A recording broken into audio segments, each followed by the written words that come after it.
ഇമാമിങ്ങൾ പറയുന്നത് കാണാം, സ്വലാത്ത് ചൊല്ലുന്ന ആൾക്കാര് ഖബറിലെത്തിയാൽ അവർക്ക് ഖബറിൽ വല്ലാത്ത പ്രകാശമായിരിക്കും. സ്വലാത്ത് ചൊല്ലുന്നവർക്ക് ഒരു സ്ഥലത്തും ബുദ്ധിമുട്ടുണ്ടാവില്ല. സ്വലാത്ത് ചൊല്ലുന്നവരുടെ മക്കള് നന്നാകും, മക്കള് നന്നാവും, ഹൃദയം ശുദ്ധിയാകും, ഖബർ വെളിച്ചമുണ്ടാവും, സിറാത്ത് പാലത്തിൽ വെളിച്ചമുണ്ടാവും. സ്വലാത്ത് ചൊല്ലുന്നവർക്ക് ആഖിറത്തിൽ വലിയ മഹത്വമായിരിക്കും. സ്വലാത്ത് ചൊല്ലുന്നവർ ആഖിറത്തിൽ എത്തുമ്പോ തന്നെ മുഖം ഇങ്ങനെ പ്രകാശിച്ചിട്ടുണ്ടാവും, അവരുടെ വായിൽ നിന്ന് ഇങ്ങനെ സുഗന്ധം വരുന്നുണ്ടാവും. അതുകൊണ്ട് നമ്മളൊക്കെ സ്വലാത്തിന്റെ അഹലുകാരാവണം. ഡ്രൈവ് ചെയ്യുമ്പോഴും, ബൈക്ക് ഓടിക്കുമ്പോഴും, അടുക്കള പണി എടുക്കുമ്പോഴും എല്ലാ ഘട്ടങ്ങളിലും നമ്മളെ ചുണ്ടിൽ ഇങ്ങനെ സ്വലാത്ത് ഉണ്ടാവണം.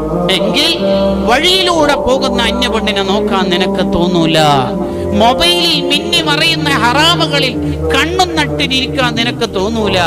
സ്വലാത്തിന്റെ ബർക്കത്ത് റൗളയിൽ നിന്ന് നിനക്ക് കിട്ടും.